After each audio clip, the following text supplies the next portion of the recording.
G'day guys, this is Powerslide and this is a beautiful old-timer Mercedes, a 380 SL as you can see, and it's in beautiful conditions as you can tell. Unbelievable really. This car is just stunning from the outside and it gets a lot of attention as well, and we're going to do a POV video review with it. And you can check out also we've done a full English test on it, so you can know an awful lot of things about it. So let's jump into the car and fire it up. And it has a 3.8 liter V8 and the door has to be slammed to close it. So in we jump to the car and let me very quickly fire it up. Yes, the V8. Beautiful sound, beautiful sound. We're gonna turn the hi-fi system down and put the windows up. This car is from 81 and it has electrically operated windows, which is just stunning really. So it's in awesome conditions. Nothing is failed in the interior. The leathers are original and everything. So we're gonna be turned around here and go for a test drive. Yep, there we go. The steering wheel is a bit hard to turn, but nothing major. And yes, we can go with it. And yeah, as we are rolling, let's talk about the gadgets and kit in the car, because surprisingly there is from its time. So at its time there were no airbags yet, but this car has the soft touch dashboard and also the soft touch steering wheel. If you crash, you hit your head into the wheel rather than broke your nose or anything, and it's really soft touch and it's awesome. And how does it feel to drive the car? Well, the steering wheel is like this. Obviously it's old, and the throttle pedal has some play as well in it, so it's pretty interesting. I'm just gonna roll one of the windows down because even though this car has automatic air conditioning, it's not that perfectly working thing, so better to drive this car with the windows down. And another thing, this car is cabrio, so you can basically put this hardtop roof down. This is for the winter, and you have a fabric roof for the summer, which is removable. So yeah, this car is just stunning. It's just a cruiser. The ride comfort is awesome on it. It rides bumps like none of the new cars I've driven, and yeah, it's just great really. And after we left this mountain road, we're gonna be testing the engine, so let's talk about the engine before we do that. So this is a 3.8 liter, originally 250 brake, but now I don't know how much it has left, but yeah, it still pulls all right. This car is twice as old as I am, 40 years old nearly. Well, the brakes are a little bit weak on it, but that's how it goes with old cars. We have the stereo here with the cassette player, which I don't know how to operate because I'm too young for this. And also, let's go back to the engine. So this car is naturally aspirated, obviously. Then we have the oil pressure gauge, fuel, engine temp, everything you need in this car basically. So let's turn out from this beautiful mountain road and let's test this car properly. And yeah, thank you very much for you. Pleasure. Here is the hazards down here, and up we go. And let's see how much power it has. Pulls all right. This car is from America, so we see the speed in miles an hour. This was imported from America, and yeah, it's here since then in Europe. It has the extended bumpers, so that's why you can tell it's American. But this is a stunning machine. I absolutely love it. Awesome to drive. What is different compared to a modern car? Well, you don't see much from the mirrors. None of them. Visibility is not the best, but if you take the roof off, then it's pretty good. You have the handbrake release here, awesome buttons around the place. Everything is just in a awesome shape, and surprisingly the 4-speed automatic gearbox is functioning brilliantly in the car. It's nearly as fast as some of the modern gearboxes. It's very smooth and very good working. So yeah, and I was really surprised. I've been using this car for this weekend and there is no overheating in the engine. However, it's quite warm at the moment. There is no failures with it basically. If this was an Italian car, it would have break down 10 times, but this is a Mercedes, so it just goes till infinity basically. So yeah, so let's talk about the name of the car. So 380 means the liters of the engine, 3.8 liter V8, and SL means sports light, which is, well, really not appropriate because this car is not light and not sporty, but hey, that's how it goes. Back then it was pretty light considering. So this car is stunning, and the V8 grumbles away. Love it. Fuel economy, well, fuel economy is not the best. It averages 10 or 20 liters on 100 kilometers, which is stunning.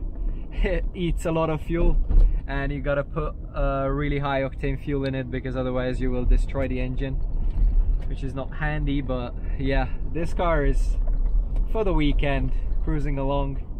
The seats are super comfortable. These seats are more like couches, not or sofas or something, not like proper seats. You're moving around in it quite a bit, but you don't need to do speeds in this car. You're just cruising along as we do now. We have the clock, the ref counter, and all sorts of different. You have economy. That must have been pretty new at its time, that it shows how economical you're driving. And yeah, this car is just astonishingly good to drive. It takes some time to get used to it because the steering wheel is quite heavy. It's difficult to operate, but yeah, I've been driving a lot this weekend, so it's just awesome. It gets a lot of attention. Everybody is asking questions about it, waving to it and everything. So this car was produced between 81 and 85, so 4 years, the 380, but SLs in general were produced between 71 and 89, so this was the second most built car in Mercedes' history. Obviously the first one is the G-Wagon, G-Class Mercedes, and this is the second, so this was a really successful chassis for them, and this car is just brilliant. I understand why people love it, and not because of driving, because of the iconic exterior, the long bonnet, sitting back and just cruising along, grumbling away with the V8. Beautiful. Let's turn off the air conditioning. It has 3 different types of mode in the air conditioning, which is, well, pretty good. And also you can adjust the temperature so you can put heating in it. But yeah, it pushes warm air out, so I rather put the windows down. I don't have a cassette player at home because I'm 19, so I was born after this cassette stuff. But yeah, this is just astonishingly good. And there is a Jaguar F-Type being washed, and yeah, this is nice, pretty good. So for the people, it's a bit strange that I'm driving in this thing, thank you, because I'm 19 and usually people drive this thing with a elder age. So yeah, the steering wheel is huge. It's touching my knees while I'm driving, and it's not adjustable. That was the fashion long time ago with Mercedes, and yeah, just truly amazing, this thing. So actually the configuration of the thing is pretty impressive as well. So you have the huge bonnet, pretty good cabin space as well, and you have surprisingly big boot as well, so the car is really practical considering it's a cabriolet. This was a really successful and really awesome layout for GT cruising at its time and still.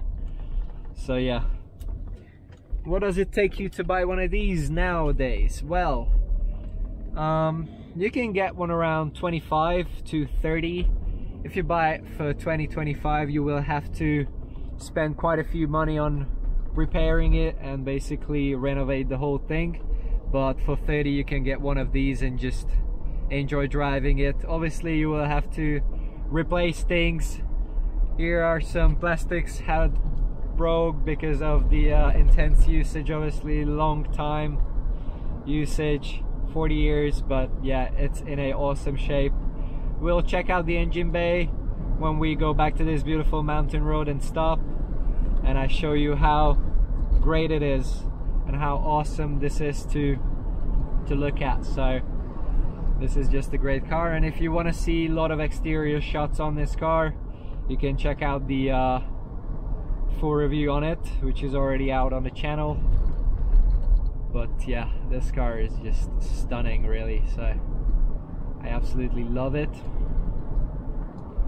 Everybody is looking at it. This is great. Hopefully we're not gonna stop at the red light here. Yeah, we're gonna just go through it quickly. Yes, there we go, turn in.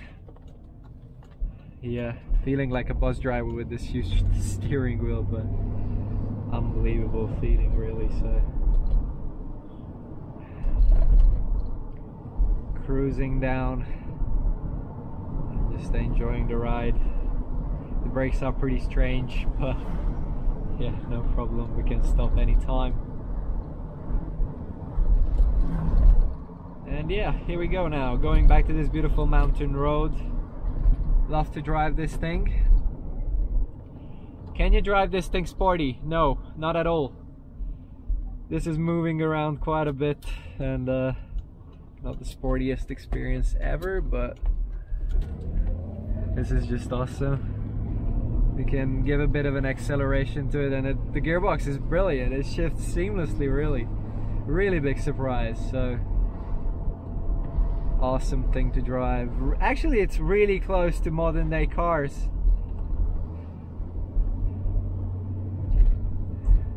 It's really unbelievably good, and yeah, great to drive.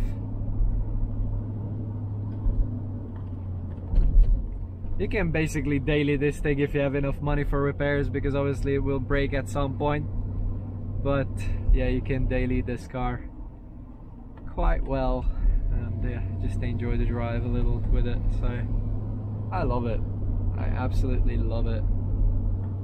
So good to drive. Here is another Mercedes. Yep, we can fit.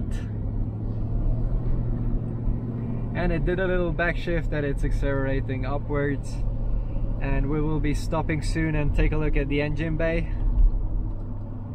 and see how this is actually. So yeah, this thing is just great. Actually not much to say about it. 13 cars all over, produced between 71 and 89, yes, and it participated in more than 30 Hollywood production films such as Dallas and also Casino from Martin Scorsese. So it was a really successful car in terms of television and movie screens. This car has presence a lot, and we're gonna be stopping quickly and just take a look around it, and yeah, just take a big look around it. Peoples are taking videos of it, and yeah, this is actually my filming crew taking a video about it, so you can stop the engine real quick and exit the car. We gotta take the key out from the ignition because it will scream at us. Let's pop open the engine bay and jump out from it. It's quite difficult to open the engine bay. Hopefully I'll manage to do it, but we'll make it. Yep, Yeah. Yes, there we go. Sorry for the delay, but here we go. Look at this beautiful engine bay up here. Everything is just in stunning shape. Fresh off the production line nearly, so unbelievably good looking. And I'm gonna shut it back on and I'm gonna wrap it up here. Thank you. Oh, sorry, one more thing. You can see that this car hasn't been crashed because all the stickers on it are fully original. And this is for the old-timer number plate in Hungary. 1981, brilliant. So that was it for today, guys. Thank you very much for watching. Make sure you subscribe, hit the notification bell to be alerted when we're making an upload. Cheers.